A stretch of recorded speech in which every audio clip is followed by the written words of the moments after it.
My name is Ufuoma Muwhen, and I'm the founder and CEO of NotJustYou. And I guess I'll start by telling you a little bit about myself. You see, I was born with sickle cell disease. I was diagnosed with it at age 2, and I battled that out till I was 18. So yeah, it was an 18-year battle with this disease. And for those that don't know, sickle cell essentially is a hereditary blood disorder, which causes a mutation of our red blood cells. And red blood cells are typically that round jelly donut shape, but with sickle cell, you find that these red blood cells form a crescent shape. So you can imagine that doesn't really flow very well through our circular veins and arteries. And blood flows through our whole entire body. Everything is connected to this.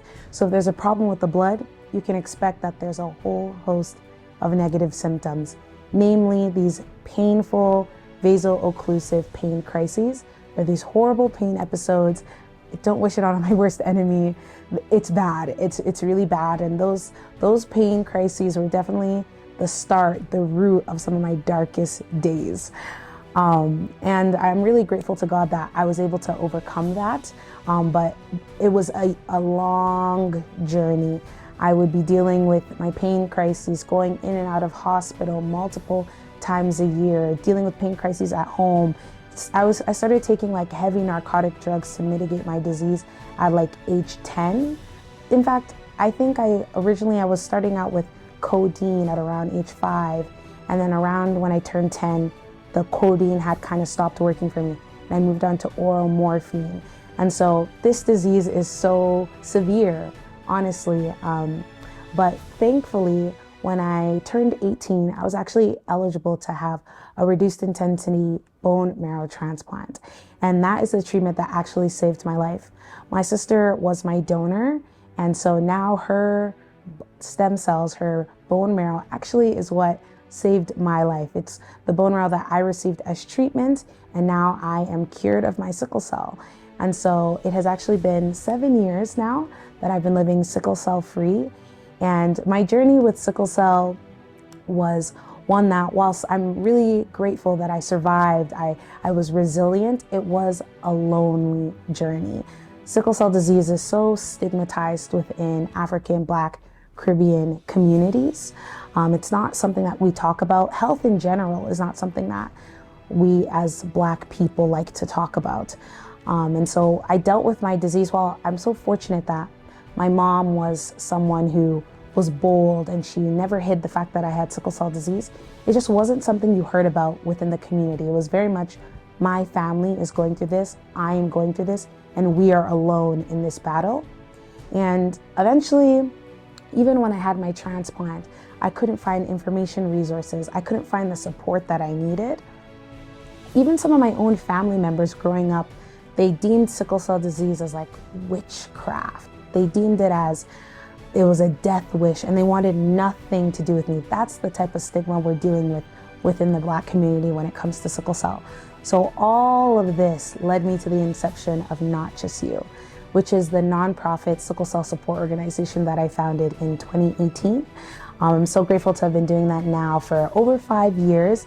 And essentially, we are a sickle cell support organization that is dedicated to shedding celebratory light on one's sickle cell journey. And we'd like to provide a sense of hope for these individuals along the journey. We really focus on educating, motivating, and celebrating these individuals and families affected by this disease. So I'm just so grateful to be on this journey on the other side of my disease, helping people still going through this who have also made it to the other side of health and wellness. And yeah, I'm just so privileged to be on this journey. Right. That's a fantastic question. I think there was so many things that really inspired me, many challenges that really inspired me to start this organization. And I think namely was the isolation and the stigma. I had mentioned earlier that even my own family members, my blood, they didn't want anything to do with me because they found out I was born with sickle cell. You know, within Nigeria specifically in West Africa has some of the highest population of individuals with sickle cell disease in the world. And in those places, unfortunately, we're dealing with a little bit of ignorance and just lack of education on the topic. And so people are really stigmatized, ostracized from their communities when they have this disease, not just the patient, but their caregivers, their parents and things like that. And unfortunately, this same mentality follows us to the Western nations when we're here. And I think that's what I had to deal with, knowing that I was literally 10 years old and my uncles and aunts didn't want anything to do with me because they thought like I have some death wish, I have some juju or something like that, you know? And so I really think that knowing that this is not just my own experience, but many people are dealing with this stigma that they can't even utter the fact that they have sickle cell. They don't have safe spaces for them to exist having this disease. That was a challenge that I really wanted to be the solution for. I really wanted to create safe places for people with sickle cell disease, and also spaces where if you don't have sickle cell disease, you can learn about it and learn how to be a supporter, learn how to treat these people the way that they deserve to be treated because they're human just like you. And so I think that really inspired me I noticed that there was a lot of sickle cell organizations and just within the nonprofit space doing lots of work on research and providing, advocating on that level. They're providing educational resources, which sometimes certain education levels can't even comprehend. And I really just felt like people needed to be met where they're at. I felt like people actually need to be able to understand what this scientific jargon means. They need to be able to have these conversations with their children, with their friends. And so I wanted to bridge that educational gap as well as the community gap.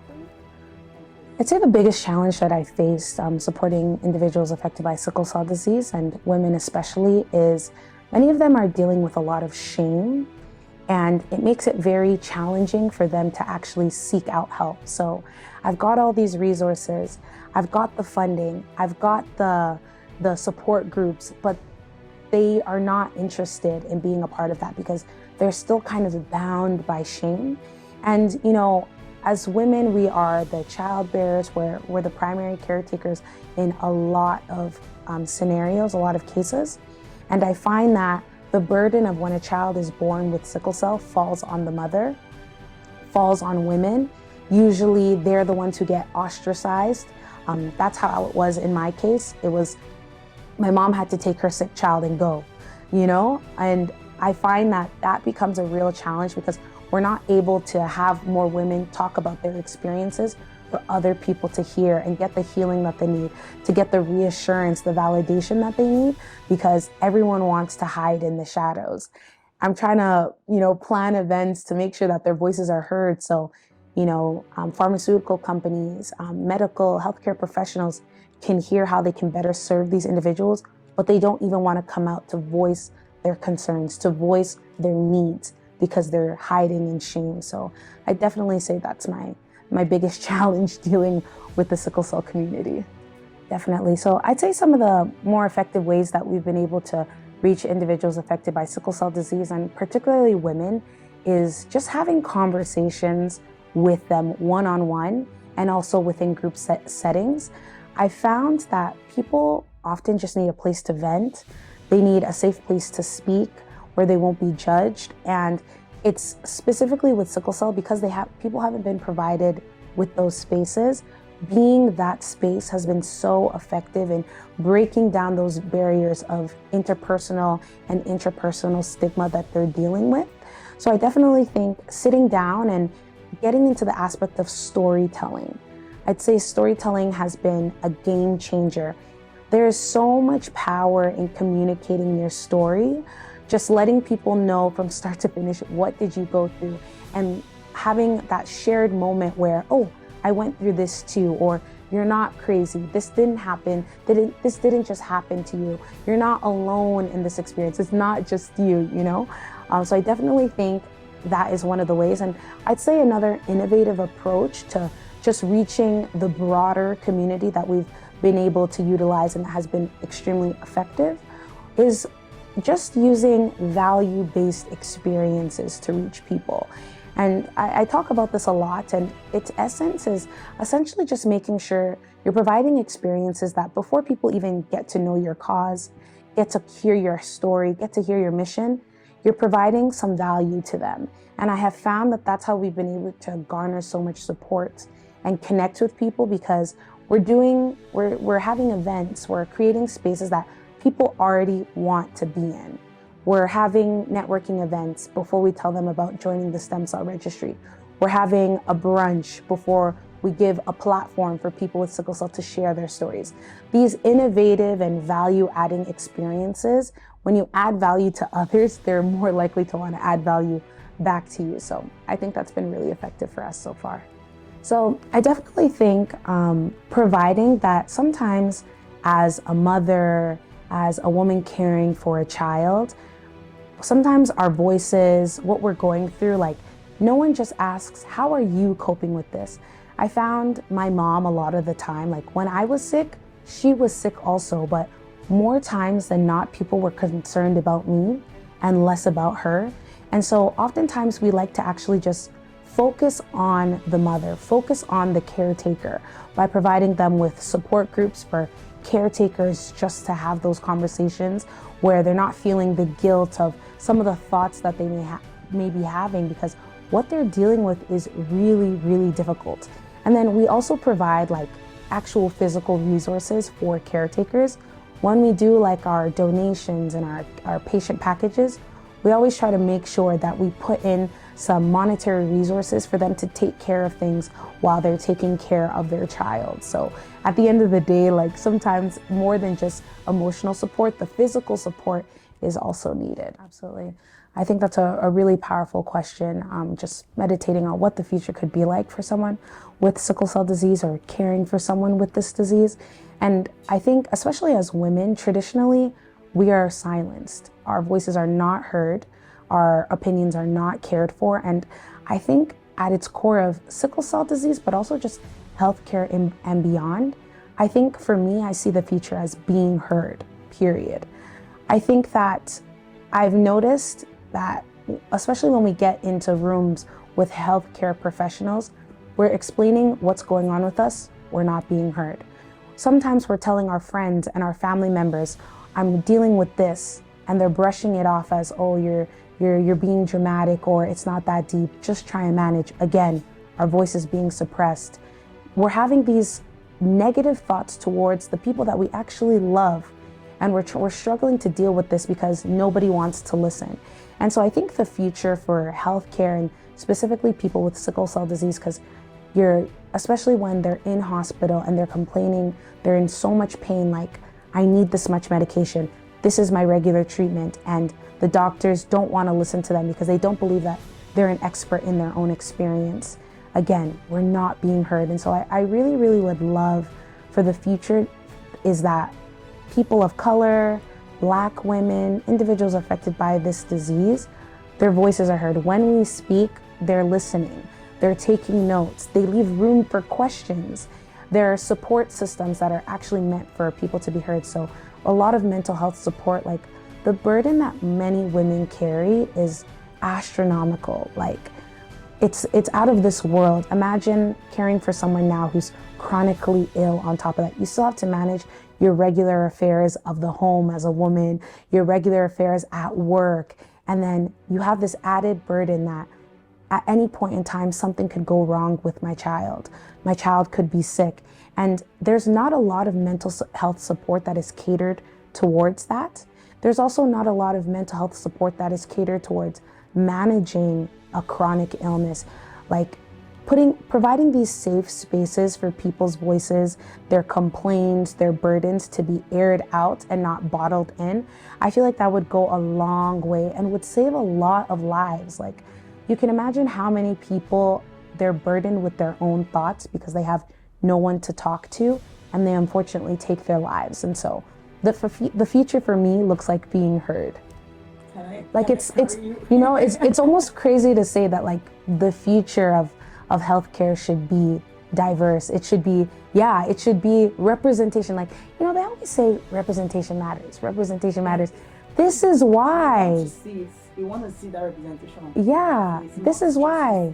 Because they're understanding the pains that you're going through, right? Like the empathy is actually there. That's what I find that, and I think it's been one of the challenges I've kind of faced with sickle cell, I'd say, is that, and even in the advocacy space and nonprofit, is that the people who are funders, the people who are decision makers, policy makers, they don't look like me, They don't come from where I come from. They don't have my same struggles. So they can't even understand why the work that I do is important. They can't comprehend the impact because it has nothing to do with them. And so it's one of the reasons why representation, that should be our future. Yeah. It's a really nuanced question because it's really a balancing act, I think, with being a Black-led and Black-serving organization and trying to garner Black support. We know the pain points within our community and how it can be such a challenge. But I think what I've noticed is sometimes the yardstick in which we measure, Black excellence, the quality of work or how good something is within the Black community, I think we use almost like a biased measuring stick. Because I think, and I say this because I find that as Black serving and Black-led organizations, we're not speaking the language that our community needs to hear, so we're not reaching them. And talking about like what value you add, that's a whole nother conversation. But I think if you can communicate why they need you, why you add value in a language that your community can understand, I think they'll be more open. And I think that's one of the things that I really try hard to do when running this organization. Over the years, it's really been thinking, how can I best reach my target demographic? What will they actually respond to? Because the truth of the matter is, like off the jump, most people don't care about healthcare. They don't care about sickle cell disease. They're not concerned with these things. They have to get concerned. It needs to be like an emergency for someone to really care about their health, unfortunately, within the Black community. And that's just because of how we were raised. This is a generational thing that we're dealing with, where health is more taboo. And so I think when you're speaking a language that they understand, and I can explain this in a more simple way, that, for instance, when we want to put on community events, the type of community events that is innate to our culture are surrounded by what? Storytelling, community gathering. I'm Nigerian. Nigerians love to throw big parties, big community gatherings, and we love to eat good food. If you're missing some of these elements when you're trying to serve the Black community, it'll probably be a little bit challenging to get them to come together. And so I think it's a balancing act between some of the traditional methods that we use within our culture, and then now modernizing it so that, we have that level of excellence that people know, like when they're weighing us up against our maybe white counterparts or our other racial counterparts, they're not seeing that lack of excellence, but now they're seeing, oh, this person adds so much value and they speak my language and they do things that is innate to who I am, is innate to my culture, is what I used to do when I was growing up. So again, it's very, very challenging. I think being a Black-led and Black-serving organization is a very unique position, but I also think it's a privilege. Yeah. So I think the first and foremost, the best way to get involved and spread awareness is literally having conversations. You'd be so surprised how many parents do not want to talk about anything sickle cell related to their children.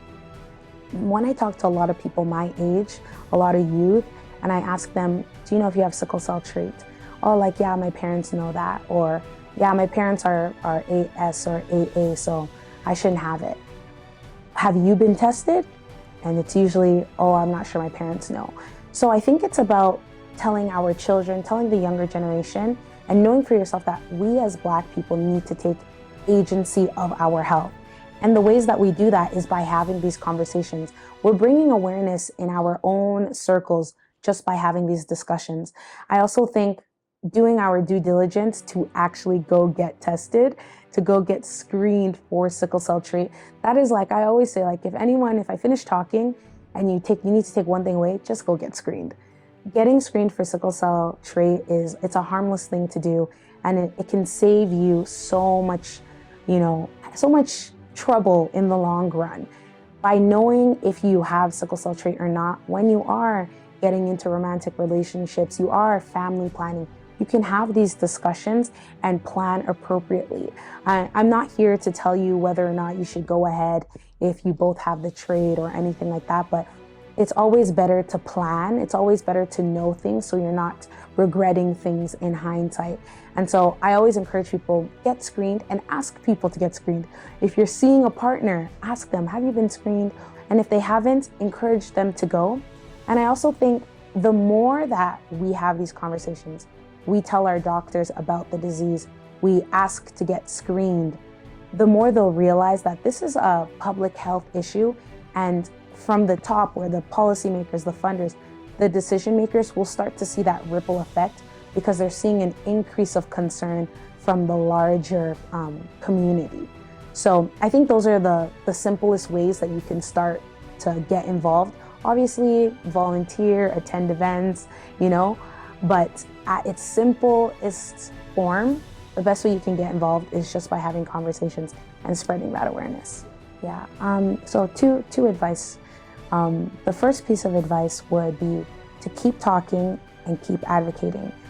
Unfortunately, with being a woman and you're dealing with this disease, or even just living with a disease as a marginalized individual, you have to keep fighting. And it can be so exhausting, but the only way that our voices will get heard is if we actually speak up, right? And so when you're in conversations with your doctor, ask all the questions that you need to. When you're with your friends and they make certain remarks or you're feeling a certain type of way, let them know what's going on.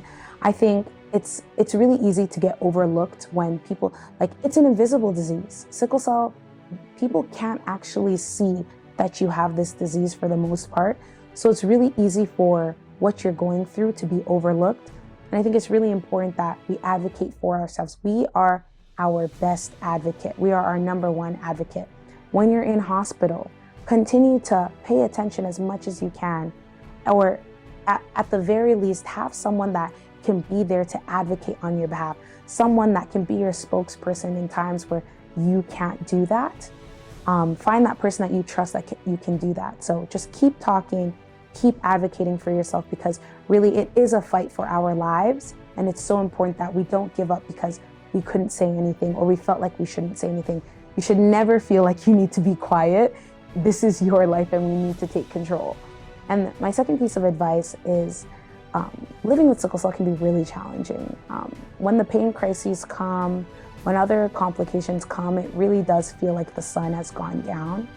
And one of the things that I think really helped me get through my darker days when I was in transplant, and sometimes it just looked grim, it wasn't looking really hopeful. I always was reminded by my mom. She would always say, Ufuoma, 7 years is not forever. And I hear that so often, it comes back into my mind every so often, because I think it just gets more and more profound as my life continues. Because there are times where you'll be stuck in a particular challenge or a particular pain crisis, and it'll actually feel like this is the end. You're gonna be here forever. You're gonna lay in this hospital bed till kingdom come. That's what it feels like in that moment. But you always end up coming out on the other side. And I think reframing my mindset to know that I'm gonna come out of this challenge. It may suck right now, but this challenge, 7 years is not forever. I'll make it to year 8. I'll make it to day 8. I'll make it to tomorrow. I think that really helps continue to push my resilience, to build my resilience, and just keep overcoming, because sickle cell, it's a battle, but we continue to win. That's why they call us warriors. So yeah, definitely. So I think the program I would really love to highlight is our CELS program, and those are virtual peer support groups. This is a new initiative that NotJustYou recently started, and it's been super successful. It's open nationally to Canadians, to anyone living in Canada who is affected by this disease, whether they have it or they're a caretaker for someone who has sickle cell disease. And essentially we meet once a month as in groups to just discuss our experiences. We have certain topics, and it's just an open floor conversation for you to hear from others and for your voice to be heard. And I think it is such a beautiful and safe space, because for the most part, this is something that has not been done. This space doesn't exist yet. And so we're so honored and privileged to provide this space for for the very first time for people in Canada dealing with this disease.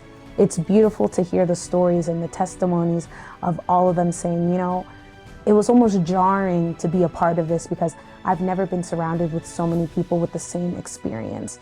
And so I think there's power in numbers and there's power in community. And so having these people that know what you're going through and they're cheering you on, they're supporting you, they can laugh with you, they understand the inside jokes no matter where they are. I think it has been so beautiful. It's amazing to hear the childhood stories that we might have been across the world.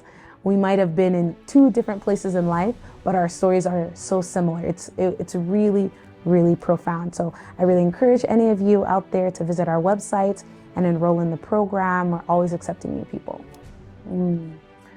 I think the plain and simple one is the misconception is that sickle cell is a death wish, that once you're born with sickle cell disease, your life is basically over. You can't amount to anything.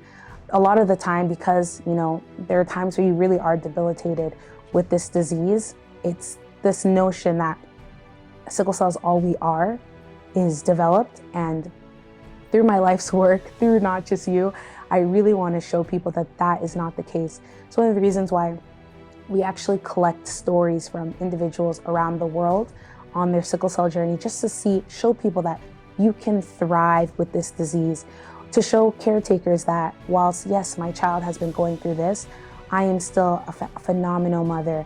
I've been able to raise a phenomenal child. I am thriving in my career. And so I really, really want to let people know that your sickle cell that's not the end of you. That's not the only thing to you. You're so much more than your disease. Great question, very difficult. It is quite the balancing act to try to balance rest, self-care, advocacy, especially when you're so passionate about something. It's really easy to just never turn off. It's really easy to just consistently run and keep running. And that's how you get to burnout. And I think sickle cell disease really taught me how to slow down. It taught me how to slow down because our bodies, we're not meant to constantly be in a state of stress. And with sickle cell, high stress situations would usually trigger a crisis. So moving post-transplant life and now starting this organization, I know that I need to prioritize rest. Like, rest is part of the routine. It's part of advocacy. You need to take time to refuel, rethink about the vision, rethink about the plan, and then, okay, I'm ready to go again, charge up, and we can continue to run. So I used to think of like rest as like only vacations, and, you know, I have to do this big elaborate plan to actually get rest done. But I realized like you can rest frequently and you can do it in so many different forms. You can do restful activities, have hobbies outside of this one area of your life, just to, you know, enjoy the fullness of what life has to offer. So rest. So yeah, my final advice to anyone who is living with sickle cell right now, or has lived with sickle cell, as a caretaker for someone, or just anyone facing a challenge, I think it's really important that despite any challenge that you're facing, always have something that drives you. Find what you're passionate about and just continue to pursue that. I think that when I would think about some of the times where I was really sad and I was asking God, why me? Like, why am I going through this? But then I would reflect on the good things that I was doing in life. I would reflect on my future, where I wanted to go, what I wanted to do, the things that I was passionate about. And it would just give me hope that, yeah, I'm gonna get over this and I'm gonna get back to pursuing that dream that I have. I'm gonna get back to pursuing that passion. So I'd encourage every single one of you to find something that you're really passionate about and just pursue it. My final words for International Women's Day is that women rock, and we are so hardworking. And because we're so hardworking, I want all the women out there to just prioritize rest and self-care. Take that time for yourself, go on a vacation, take yourself on a date, go get food, rest, rest, rest. Take care of yourself, show yourself the love that you deserve and that you show to so many other people. I love you all. So should I reword that? Okay. Again, what's starting with Happy International Women's Day. Okay. Okay. So Happy International Women's Day, and then say, okay, good. I got this. Happy International Women's Day. I just want to say one word of advice to all the women out there. We are so hardworking. We literally rock. We do so much for this world. We add so much value. And that is why we need to show ourselves the love that we show to other people. We need to rest. Take yourself out on that date. Book the vacation. Go get dinner. Get your nails done. Get all the rest that you need. We work so hard, and it's time that we give back to ourselves. I love you all. Awesome. So I encourage every single one of you to visit our website. That's www.NotJustYou.ca. On our website, we have tons of resources where you can learn about sickle cell. You can volunteer with us. You can donate. I also encourage you to visit our Instagram, NotJustYou_NJY. Give us a follow there. You can stay connected, up to date with all that's going on. You can join our program, send us a DM. We really want to build a thriving and loving community, and we want you to be a part of it. So connect with us. My final words, I just want to say thank you so much to Anu for seeing me as worthy, for considering me for this project. Anu is also a hard-working woman. It's time we get her in front of the lens. I really am so honored to be a part of this project. You know, I feel like I'm still quite a young woman. So when people are like, hey, come talk about womanhood, I'm like, it's only my third day out here. But I really am so grateful for women like Annie who capture stories, because that's so core to my calling and what I do. I cannot thank all of you guys enough for listening, putting this together, everyone involved in the whole process, the ones who are going to comment, like, you know, I really appreciate all of you for taking the time to just listen and hear out my story, and I hope to hear yours soon.